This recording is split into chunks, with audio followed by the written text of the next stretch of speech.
एक बार फिर से जेआरएफ जोन के यूट्यूब प्लेटफॉर्म पे मैं आप सभी का हार्दिक स्वागत करता हूं और उम्मीद करता हूं आप सभी बहुत अच्छे होंगे और अपनी पढ़ाई कंटिन्यू किए होंगे।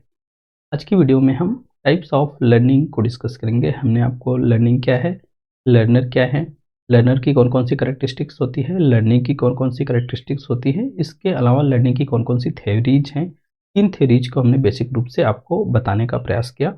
आज की वीडियो में हम टाइप्स ऑफ लर्निंग को डिस्कस करेंगे कि लर्निंग कितनी प्रकार की होती है। मुख्यतः आपके एग्जामिनेशन में वैसे लर्निंग को अलग अलग पर्सपेक्टिव से देखेंगे तो बहुत सारे प्रकार की होती हैं, लेकिन आपके एग्जामिनेशन की दृष्टि को ध्यान में रखते हुए आपसे जितने प्रकार की लगभग लर्निंग से आपके सवाल पूछे जा सकते हैं, हमने उन सभी को समाहित करने का प्रयास किया। तो आइए इसको शुरू करते हैं और समझते हैं।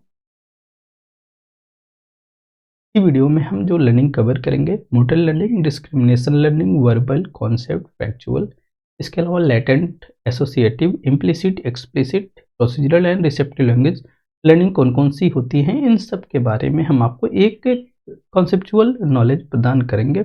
आप इसको ऐसे ही अपने नोट्स में बना के लिख लीजिएगा, बाद में आप देखेंगे यहाँ से क्वेश्चंस आपको पेपर 1 में देखने को मिलते हैं। तो चलिए शुरू किया जाए। फर्स्ट ऑन मोटर लर्निंग, हमने आपको कैनेस्थेटिक लर्नर के बारे में बतलाया था। जो कैनेस्थेटिक लर्नर होते हैं उनके पास सबसे ज़्यादा जो लर्निंग होती है, मोटर लर्निंग होती है, वो सबसे ज़्यादा अगर किसी तरीके से सीखते हैं तो मोटर लर्निंग से सीखते हैं। ठीक है, कैनेस्थेटिक जिसको हमने आपको टेक्टाइल लर्निंग, ठीक है, टेक्टाइल लर्निंग के नाम से भी बतलाया था कि मोटर लर्निंग क्या होता है। Motor learning is a process of gaining improving skills. हम क्या गेन करते हैं, स्किल्स को गेन करते हैं, हम स्किल्स को गेन करते हैं। गेनिंग एंड इम्प्रूविंग स्किल्स, हम स्किल्स को गेन करने के लिए अथवा अपनी स्किल्स को इम्प्रूव करने के लिए मोटर लर्निंग करते हैं। ये मोटर लर्निंग मतलब जैसे बॉडी मूवमेंट एंड कोऑर्डिनेशन से जुड़ा होता है हमारे।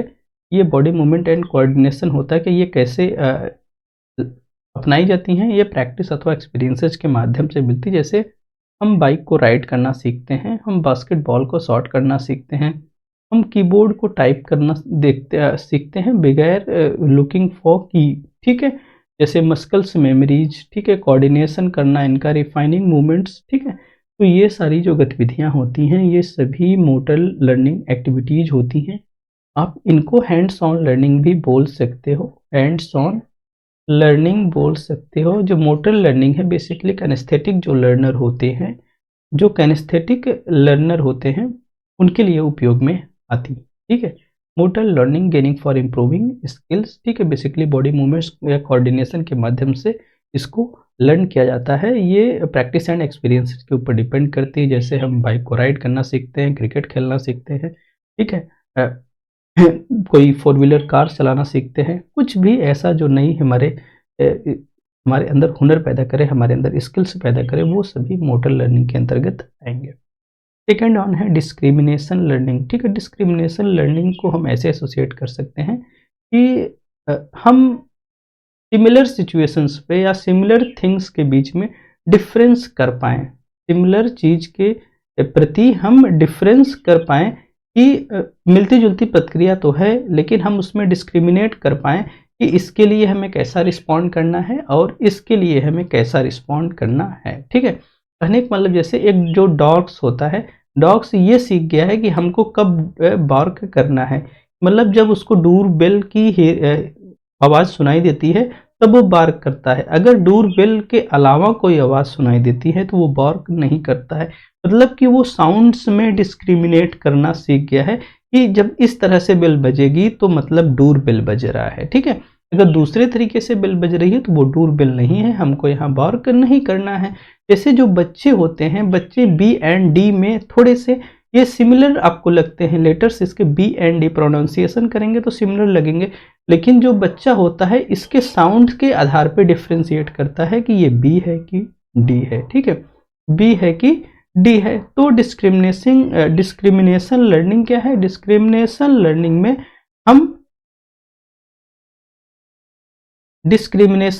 में हम रिस्पॉन्ड करते हैं, लेकिन हम ये आइडेंटिफाई करना सीख जाते हैं कि किस सिचुएशंस में हमें कैसा रिस्पॉन्ड करना है, उसमें हम डिफ्रेंशिएट कर पाते हैं। अगला है वर्बल लर्निंग। वर्बल लर्निंग मतलब है कि लर्निंग थ्रू रिमेम्बरिंग, जैसे आप सुनकर लर्न कर लो, ठीक है। लर्निंग थ्रू रिमेम्बरिंग मतलब कि वर्ड्स स्पोकन के माध्यम से, रिटन के माध्यम से हम चीज़ों को क्या कर लेते हैं, अंडरस्टैंड कर लेते हैं, उसको मेमोराइज कर लेते हैं, बाद में उसको हम रिकॉल करते हैं वर्बली, ठीक है। मटेरियल लाइक लैंग्वेज कोई है, लिस्ट है या स्टोरीज है, तो इसको हम कैसे लर्न करते हैं, इसको हम वर्बली ही लर्न करते हैं। आप कोई स्टोरीज क्या करते हो, देखते हो नहीं ना, पढ़ते हो उसको। कोई लिस्ट मिलती है, कोई सूची मिलती है, तो आप उसको देखते नहीं, पढ़ते हो, ठीक है। तो वर्बल लर्निंग क्या है, वर्बल लर्निंग हम वर्ड्स के माध्यम से, स्पोकन के माध्यम से हम लर्न करते हैं, अंडरस्टैंड करते हैं, मेमोराइज करते हैं, वर्बली उसको हम रिकॉल भी कर लेते हैं। जैसे हम कोई वैक्यूलरी है उसको हम क्या कर रहे हैं, मेमोराइज कर रहे हैं। हम पोएम याद करते हैं ना, सबसे बड़ा एग्जांपल तो है, ठीक है। हम रिकॉल करते हैं फैक्ट्स को, जो लेक्चर्स आपने प्रीवियस में अटेंड किया, प्रायर में अटेंड किए, आप उसको रिकॉल करते हो कि सर ने क्या बतलाया था, ठीक है। तो ये क्या है, ये वर्बल लर्निंग का एग्जांपल है, वर्बल लर्निंग का एग्जांपल है। इसके बाद कॉन्सेप्ट लर्निंग को अगर हम आए, कॉन्सेप्ट लर्निंग का मतलब है कि a process of understanding and categorising things, ठीक है। एक प्रकार का ये भी समझने का तरीका होता है जिसमें हम चीज़ों को कैटेगराइज्ड करते हैं, किस आधार पे, उसके कुछ कॉमन फीचर्स के आधार पे, उसके कुछ कॉमन फीचर्स के आधार पे। जैसे अब व्हीकल को अगर देखेंगे तो व्हीकल क्या है, एक कॉमन चीज़ है। व्हीकल में ट्रक भी आएंगी, व्हीकल में बसेज भी आएंगी, उसमें कार्स भी आएंगी, उसमें आपकी टू व्हीलर्स भी आएंगी। तो क्या है, व्हीकल क्या हो गया, ये कॉमन वर्ड हो गया। व्हीकल क्या हो गया, कॉमन वर्ड हो गया। अब हम व्हीकल अगर सोच रहे हैं तो हमारे माइंड में इतनी सारी बातें आ रही हैं कि वो सभी साधन संसाधन जो कि हमको मोटर लर्निंग कराते हैं, हमको मूवमेंट कराते हैं, हमको एक स्थान से दूसरे स्थान पर पहुंचाते हैं, वो सभी क्या कहलाएंगे, व्हीकल कहला रहे हैं। तो ये क्या है, कॉन्सेप्ट बन गया एक तरफ से। व्हीकल क्या है, कॉन्सेप्ट है। ऐसा कॉन्सेप्ट है भाई, ऐसे संसाधन जो कि हमें मूवमेंट कराते हैं एक स्थान से दूसरे स्थान पर, ठीक है। तो अब ये हमको क्या करते हैं, ये हमारी मदद करते हैं। जैसे कोई सिमिलर ऑब्जेक्ट्स है, कोई आइडियाज है, इवेंट्स है कोई, ठीक है, उसके प्रति हमें एक सेंस पे, जैसे व्हीकल से एक सेंस बन जा रहा है, ठीक है, कि जितने भी गति संसाधन हैं, ठीक है। या कॉन्सेप्ट, जैसे फ्रूट का कॉन्सेप्ट है, जैसे कॉन्सेप्ट ऑफ फ्रूट क्या है। अब जैसे ही मैं फ्रूट्स कहूंगा तो आपके मन में बहुत सारे फ्रूट्स की बात आ जाएगी, एप्पल, बनाना, ऑरेंज, ठीक है। फिर व्हीकल्स तो बताया ही, ठीक है। तो ये क्या करते हैं, problem solving and critical thinking को भी बढ़ावा देते हैं। कौन, कॉन्सेप्ट लर्निंग। आपको याद होगा, हम आपको जब पहला लेक्चर लिए थे जिसमें हम आपको सिलेबस बतलाए थे, उस सिलेबस, उस लेक्चर में भी हम आपको बतलाए थे कि आपको क्या करना है। एक बार पूरा सिलेबस डिटेल में पढ़ने के बाद आपको कॉन्सेप्ट मैपिंग करनी है। क्या करनी है, कॉन्सेप्ट मैपिंग करनी है, अर्थात जो एग्जाम की प्रिपरेशन करनी है आपको कॉन्सेप्ट मैप के आधार पे करनी है। अब कॉन्सेप्ट मैप बनेगा कैसे भाई, जब तक आपको इन डेप्थ नॉलेज नहीं रहेगी तब तक तो आप कॉन्सेप्ट मैप नहीं बना सकते हो। लेकिन जब पूरे सिलेबस को आप एग्जैक्टली कवर कर लोगे तो आप अपने देखिए, सबके कॉन्सेप्ट मैप सबके काम नहीं आने वाले हैं। आपको खुद के ग्राफिकल कॉन्सेप्ट मैप बनाने होंगे। और अगर आप ऐसा बनाने में सक्षम खुद को महसूस कर रहे हैं, इसका मतलब यह है कि आप प्रिपरेशन अच्छी कर चुके हैं, ठीक है। अगला है फैक्चुअल लर्निंग। फैक्चुअल लर्निंग का मतलब ये है कि ये एक प्रोसेस होता है, लर्निंग का प्रोसेस होता है जिसमें हम कुछ बेसिक फैक्ट्स को रिमेंबर करते हैं या कोई पर्टिकुलर इंफॉर्मेशन को याद करते हैं, रिमेंबर करते हैं, ठीक है। अब ये जो फैक्ट्स होते हैं वो किसी स्पेसिफिक डिटेल से संबंधित हो सकते हैं, कोई वेरीफिएबल डेट्स हो सकती हैं या कुछ भी हो सकता है। जैसे यहाँ पे हम कैपिटल्स याद करें, भाई जितने भी देश हैं सबकी कैपिटल्स क्या है, हम मल्टीप्लिकेशन टेबल से याद करें। दूसरा, हम ये ध्यान दें कि हिस्टोरिकल डेट्स में कौन कौन सी है, हमारा देश कब आज़ाद हुआ था, कब स्वतंत्र हुआ था, कब पहली बार झंडा फहराया गया। तमाम फैक्चुअल फैक्ट्स हैं जो कि फैक्चुअल लर्निंग के अंतर्गत आते हैं। एसोसिएटिव लर्निंग का मतलब बच्चा होता है कि हम दो थिंग्स के बीच में कनेक्शन इस्टेब्लिश करते हैं। वो कनेक्शन स्टिमुलस एंड रिस्पॉन्सेस के बीच में हो सकता है। जैसे हमने आपको पावलोव की थ्योरीज में बतलाया कि पावलोव साहब ने बतलाया कि भाई किसी भी जीव को रिस्पॉन्स करने के लिए बिफोर स्टिमुलस आवश्यक होता है। लेकिन जब स्किनर साहब आए, ऑपरेंट कंडीशनिंग आई, बोले नहीं, किसी भी रिस्पॉन्सेज के लिए इन्वायरमेंट एक बहुत बड़ा कारक होता है। पहली बार तो वो रिस्पॉन्स वातावरणीय कारकों के कारण करता है, लेकिन दूसरी बार जब रिस्पॉन्स करता है वहां पर उसको रिइंफोर्समेंट की आवश्यकता होती है। दूसरी बार, तीसरी बार, चौथी बार, अगर वो जो बिल्ली स्किनर वाला प्रयोग आपने देखा, अगर बिल्ली लीवर को जब प्रेस करके वो खाना पा जा रही थी, अगर नहीं पाती तो क्या उस लीवर को प्रेस करती? नहीं प्रेस करती। बाद में धीरे धीरे बिल्ली ने उस लीवर से खुद को एसोसिएट कर लिया और जितनी बार खाना रखा जाता, सिर्फ बगैर उछल कूद किए उसी लीवर को दबा के वो सीधे खाना खाने आ जाती थी। इसका मतलब क्या निकला? इसका मतलब क्या निकला कि लीवर से बिल्ली ने एसोसिएशन बना लिया। ठीक है, तो वही है associative learning.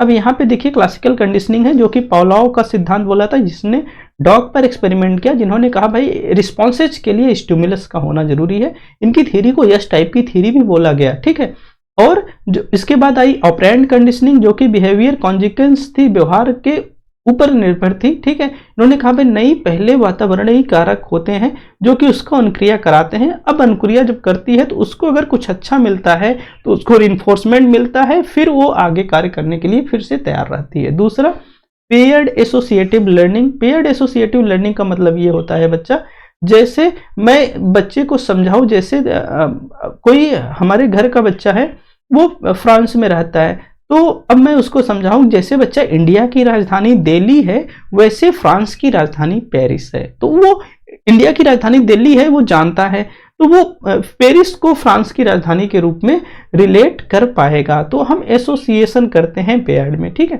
Procedural learning. Procedural learning का मतलब क्या है कि हम ये समझने का प्रयास करें, ये लर्निंग का प्रयास करें कोई भी टास्क ऑटोमेटिकली कैसे परफॉर्म हो रहा है। ठीक है, ये फोकस करता है कि हैबिट्स को डेवलप करने में, कैसे कोई भी चीज क्रम से हो रही है, कैसे भी कोई चीज प्रोसीजर के तहत हो रही है, मतलब इसके बाद ये कार्य, इसके बाद ये कार्य। जैसे लर्निंग राइड अ बाइक, आपको बताया जाता है कि बच्चा इससे बैठना है, इधर देखो गियर है, आगे की तरफ गियर लगते हैं, पीछे की तरफ ड्रॉप डाउन होता है, ये क्लच है, इधर से ब्रेक है, चाबी को ऐसे पुशअप करना है, तो उसका एक सिस्टम होता है पूरा। ठीक है, ये प्रोसीजरल, जैसे आपको कंप्यूटर सिस्टम को ऑन करना सिखलाया जाए, बताया जाए बच्चा ये मॉनिटर है, कीबोर्ड है, सीपीयू है, इसमें देखो एक वहां से स्विच ऑन करना, यहाँ से पुश करना, धीरे से आपका मॉनिटर ओपन हो जाएगा। तो प्रोसीजरल लर्निंग एक स्ट्रक्चर के तहत चीजों को हम लर्न करते हैं। ठीक है, जैसे राइड अ बाइक, कीबोर्ड को टाइप करना, टाइम फॉर सूल, मतलब टाइम जो हम लोग लेते हैं उसको एडजस्ट करना। ठीक है, तो ये सब क्या है प्रोसीजरल लर्निंग के अंतर्गत आएंगे। एक अलग लर्निंग जिसको हम इम्प्लिसिट लर्निंग बोलते हैं। इम्प्लिसिट लर्निंग क्या है? एक ऐसी लर्निंग जिसको हम unconsciously and without intentional effort करते हैं। ध्यान से सुनिएगा, ऐसी लर्निंग या ऐसा सीखना जिसको हम unconsciously and without intentional effort करते हैं, मतलब कि ऐसे एफर्ट जिसपे हम ध्यान नहीं देते लेकिन हम उसको सीख जाते हैं। ठीक है, अब जैसे वो कौन सा होता है, वो कोई स्किल्स हो सकती है, कोई नॉलेज हो सकता है। जैसे वो कौन सा नॉलेज होता है, जैसे बच्चा जिस स्कूल में, जिस परिवार में पैदा होता है वहां की लैंग्वेज वो सीख जाता है, उसके लिए वो कोई एफर्ट नहीं करता है, उसके लिए कोई एफर्ट नहीं करता। सोशल रूल, जो आसपास समाज के नियम होते हैं, बॉडी लैंग्वेजेज होती हैं, वो उसको सीख जाता है। बार बार ट्रायल एरर करता है, उसको क्या करता है, सीख जाता है। कोई भी गेम खेलना होता है, बच्चे को, छोटे बच्चे को क्रिकेट खेलना थोड़ी ना सिखाता है, कोई नहीं सिखाता है छोटे बच्चे को, लेकिन देखिए वो बैट और बॉल दूसरे को देखते देखते वो सीख जाता है। ठीक है, तो क्या है कि वो कॉन्शियसली उस पर फोकस्ड नहीं था लेकिन उसने उसको सीख लिया। ठीक है, तो ये क्या है आपका इम्प्लिसिट लर्निंग है। अब बात आती है एक्सप्लिसिट लर्निंग की। भाई जिस चीज को सीखने के लिए आप एक्टिवली एंड कॉन्शियसली ट्राई करते हो कि हमको आ जाए, जैसे आप खूब कॉन्शियसली ट्राई कर रहे हो कि मेरा जेआरएफ हो जाए, क्या है एक्सप्लिसिट लर्निंग है। आप एक्टिव हो, आप जनवरी से लेके अब जून तक पूरा मेहनत करोगे, पढ़ोगे, नोट्स बनाओगे, कॉन्सेप्ट मैप बनाओगे, खूब सारा प्रैक्टिस करोगे, तो ये क्या है एक्सप्लिसिट लर्निंग का एग्जाम्पल है बच्चा। आप पूरा अपना जितना हो सकता है एफर्ट उतना उसमें डालोगे कि हमारा जेआरएफ हो जाए। ठीक है, मतलब बिल्कुल आप अटेंशन दोगे, अपना इंटेंशनल एफर्ट लगाओगे कि हमारा जेआरएफ हो जाए, हमको जेआरएफ हासिल करने जैसा नंबर मिल जाए। ठीक है, जैसे हम मैथ का टेस्ट होता है तो खूब एफर्ट लगाते हैं कि मैथ में अच्छा नंबर आ जाए, कोई क्लास हमें लेनी होती है नई लैंग्वेजेस में, तो हमें भाई बड़ा प्रयास करना पड़ेगा, ठीक है। हिस्टोरिकल फैक्ट्स को याद करना हो, फिर भी हमें एक्सप्लिसिट लर्निंग, इतने सारे फैक्ट्स हैं कैसे याद हो, उसके लिए हम क्या करेंगे, उसके लिए आप छोटे छोटे की पॉइंट्स बनाएंगे याद करने के लिए।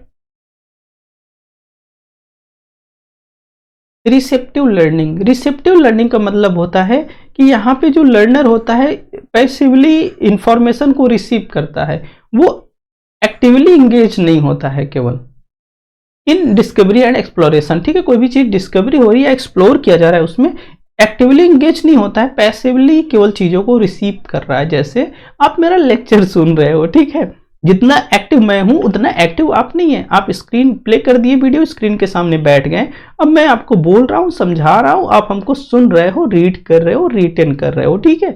तो लेकिन उतने एक्टिव नहीं हो जितने की मैं हूं, ठीक है।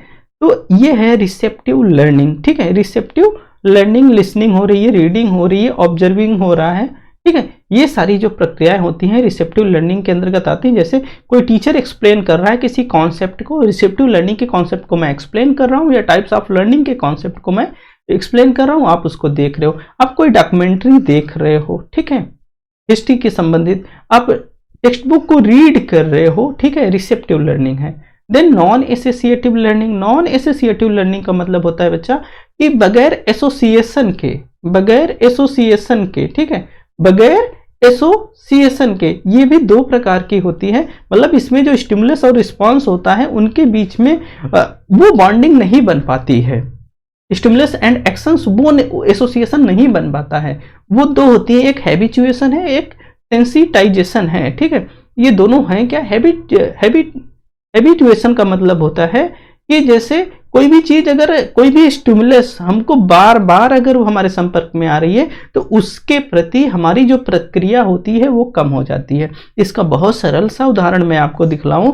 जब अभी दिसंबर 2024 का रिजल्ट आएगा ना, दिसंबर 2024 का जब रिजल्ट आएगा तो जो बच्चे फेल होंगे तो एक बार बहुत कॉन्शियसली पढ़ने में लगेंगे, ठीक है। लेकिन जैसे 4 दिन, 5 दिन, 6 दिन, 10 दिन बीतेगा, फिर वो धीरे धीरे क्या होते जाएंगे, कम होते चले जाएंगे। एक दूसरा उदाहरण दूं अगर, जैसे कि अब आप YouTube पे हमेशा मोटिवेशन ही सुनते हो, YouTube पे इतने सारे मोटिवेशनल वीडियोज हैं, वो आपके आंखों के सामने हमेशा गुजरते रहते, लेकिन उनको सुन लेने से आपके अंदर कोई रिस्पॉन्सेज नहीं पैदा होते हैं। क्यों?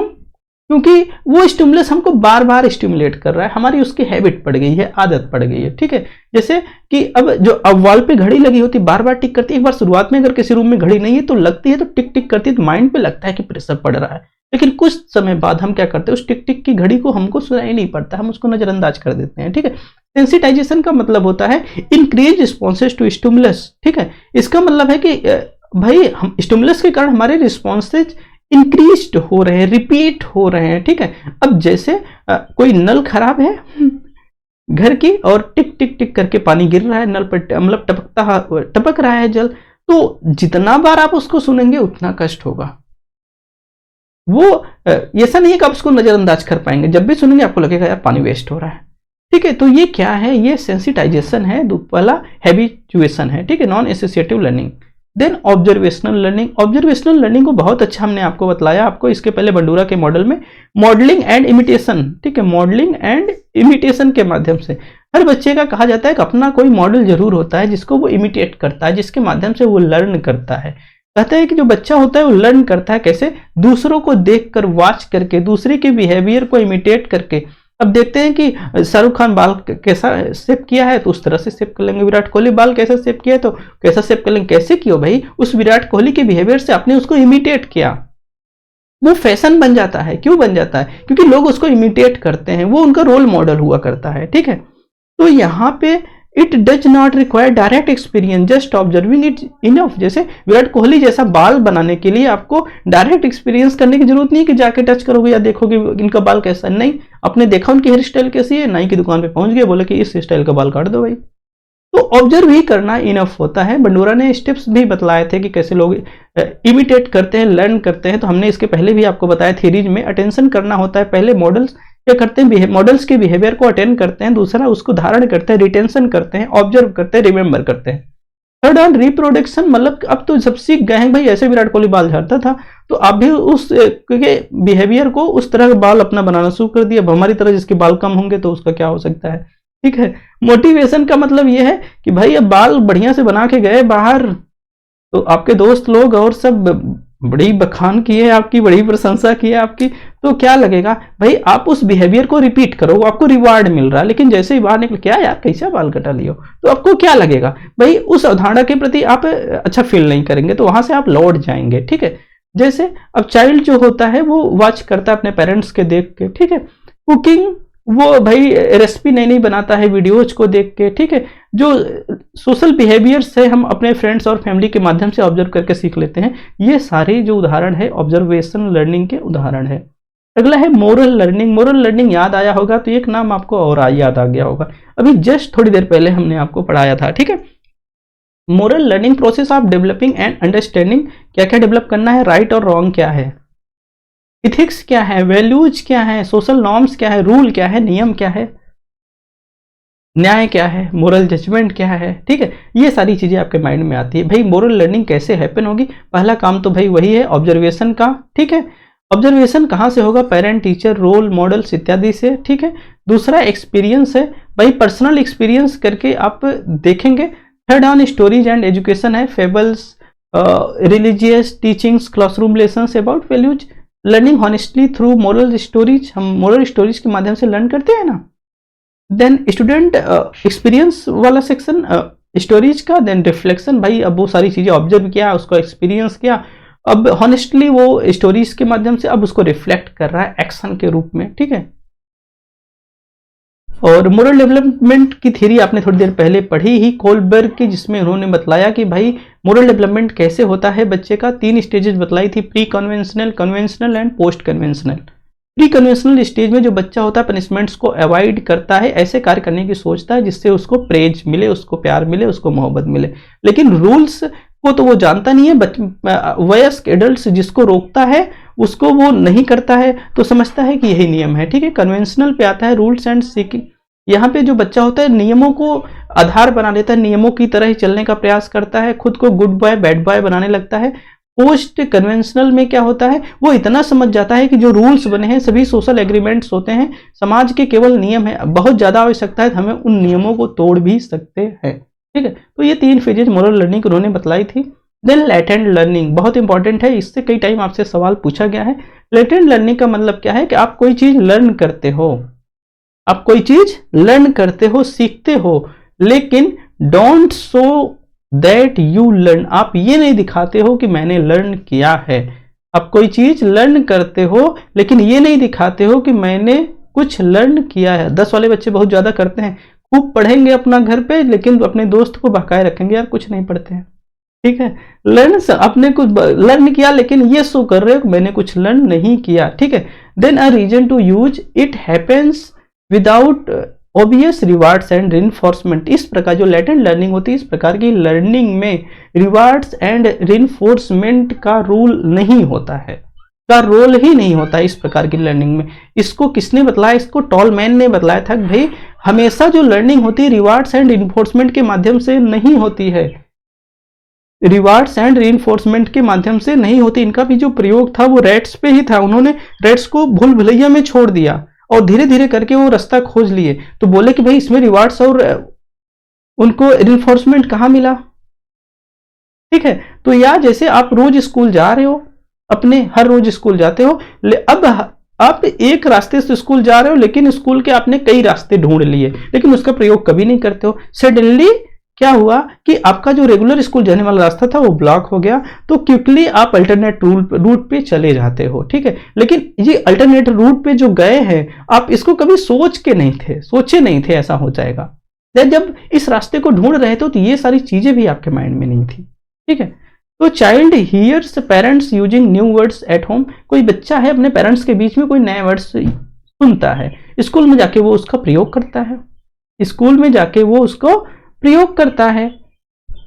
तो ये है लेटेंट लर्निंग। लेटेंट करने का जो कॉन्सेप्ट दिया था वो किसने दिया था? एडवर्ड सी टॉलमैन ने दिया था। ठीक है, इन्होंने चूहे पे अपना प्रयोग किया, चूहे को भूल भुलैया में छोड़ दिया और धीरे धीरे करके चूहे परेशान होते होते एक रास्ता बाहर निकलने का ढूंढ लेते हैं। इन्होंने कहा भाई जो लर्निंग होती है हमेशा डायरेक्ट मोटिवेशन के माध्यम से नहीं होती है, नॉर्मली भी लर्निंग होती है। Learning can occur without direct motivation. ठीक है, नेक्स्ट ऑन लर्निंग फिनिश है। लर्निंग थ्योरीज रिलेटेड क्वेश्चंस आ गए हैं। तो ये इतने प्रकार की हमने लर्निंग बताई है, इसमें से आप देखेंगे टीचिंग एप्टीट्यूड से अगर यहाँ से सवाल बनते हैं तो इतने में लगभग मेरी पूरी कोशिश है कि आपकी लर्निंग से संबंधित इस तरह के सवाल आ जाएंगे। जैसे एक सवाल देखिए आपके सामने है, the learning which a new behaviour is required. एक प्रकार की लर्निंग होती है जिसमें एक नया बिहेवियर रिक्वायर्ड किया जाता है, but is not demonstrated until reinforcement is provided is known as. कहने का मतलब है व्यवहार तो अर्जित किया जाता है लेकिन सुदृढ़ीकरण प्रदान किए जाने तक प्रदर्शित नहीं किया जाता है, क्या कहलाती है? हमने अभी थोड़ी देर पहले ही बताई थी लैटेंट लर्निंग का कॉन्सेप्ट। तो इसमें हम कोई बिहेवियर एक्वायर तो करते हैं, कोई नई स्किल सीखते तो हैं, बच्चे ने नया रास्ता ढूंढा तो सही, लेकिन उसके लिए किसी प्रकार के रिवार्ड और इन्फोर्समेंट की नीड नहीं समझ में आई। क्या है राइट आंसर? Latent learning. ठीक है, लैटेंट लर्निंग। तो आज की वीडियो में इतना ही। हमने आपको कई एक प्रकार की लर्निंग्स को बतलाने का प्रयास किया। यहाँ से सवाल आपके एग्जामिनेशन में इनपुट होते हैं, इन बातों को ध्यान में रखिएगा। नोट्स, छोटे छोटे नोट्स ग्राफिकल बना लीजिएगा जो आपके बहुत काम आएंगे।